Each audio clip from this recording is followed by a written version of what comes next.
কৰিছোঁ তোমালোক সকলো কুশলে আছা হওক। কালিৰ পৰা মই যিহেতু পৰিৱেশৰ ক্লাছ আৰম্ভ কৰিছোঁ, কালি তোমালোকক পৰিৱেশ সম্পৰ্কে অকণমান কোৱাৰ লগতে বেলেগ বেলেগ ঘৰ নামৰ পাঠটি আমি আলোচনা কৰিবলৈ লৈছিলোঁ।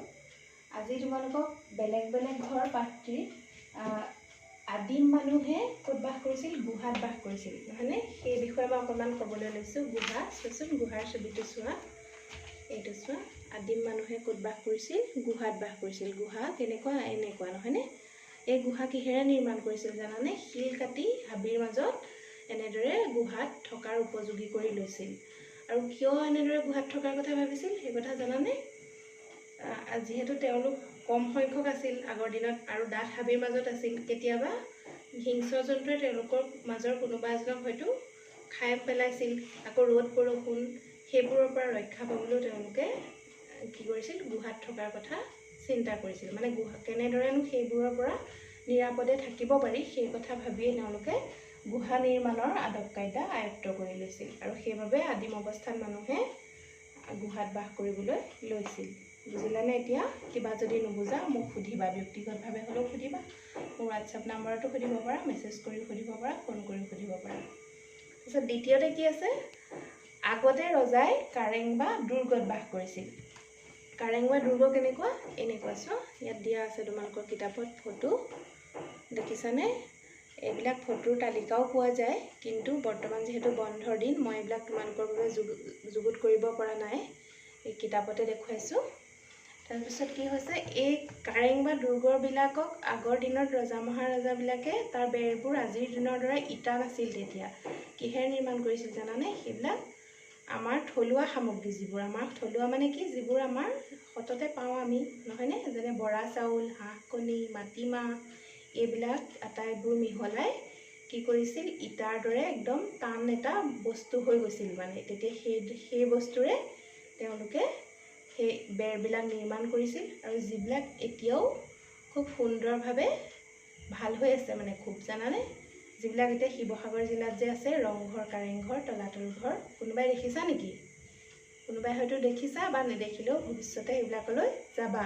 সেইবিলাক এতিয়াও ভাল হৈ আছে, কিন্তু সেইবিলাক কিহেৰে নিৰ্মাণ কৰা আছিল? এতিয়াৰ দৰে ইটা বা বালিৰে নহয়।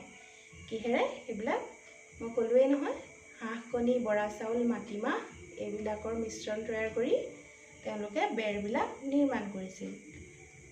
তাৰপিছত কি হ'ল? তৃতীয়তে কি কৰিছিল? তৃতীয়তে কোনবিধ ঘৰৰ কথা ক'ম আমি? যিবিলাক ঠাইত খেৰ বাঁহ বেছি, সেইবিলাক ঠাইত মানুহে কিহৰ ঘৰ সাজে? খেৰৰ কেঁচা ঘৰ সাজে।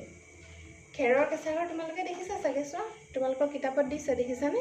এই ঘৰবোৰত থাকিবলৈ খুব ঠাণ্ডা হয়, শীতল হয়, আৰাম হয় গৰমত, গম পালানে?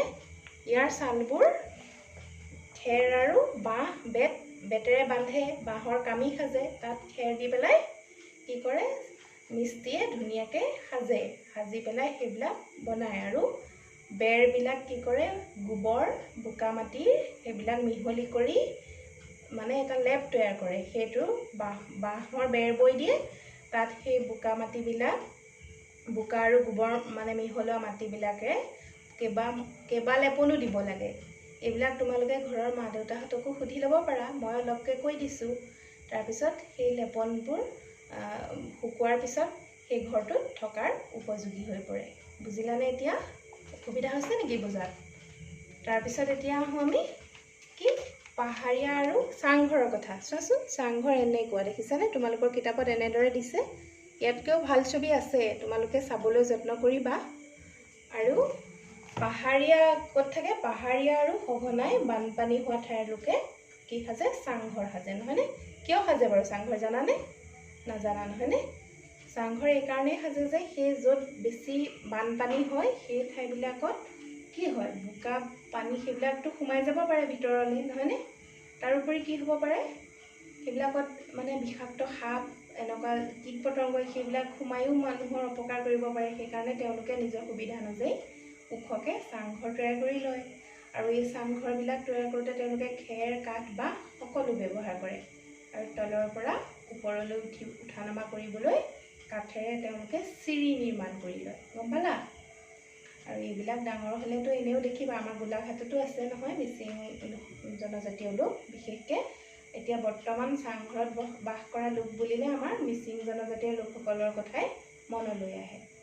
গম পালানে? আৰু এইবিলাকক লৈ বহুত কথা ক'ব পাৰি, কিন্তু তোমালোক যিহেতু অকণমানি সেইকাৰণে অলপ অলপকৈ মই বুজাবলৈ যত্ন কৰিছোঁ। মই বৰ্ডত লিখি দিয়া এইকেইটা তোমালোকে 1, 2, 3, 4 নম্বৰৰ এই কথাখিনি বহীত লিখিবা। বিদ্যালয় খুলিলে চাই দিব লাগিব বহীবোৰ। আৰু যদি কিবা বুজা নাই মোক পুনৰ সুধিবা। আজিলৈ আহোঁ, হ'ব।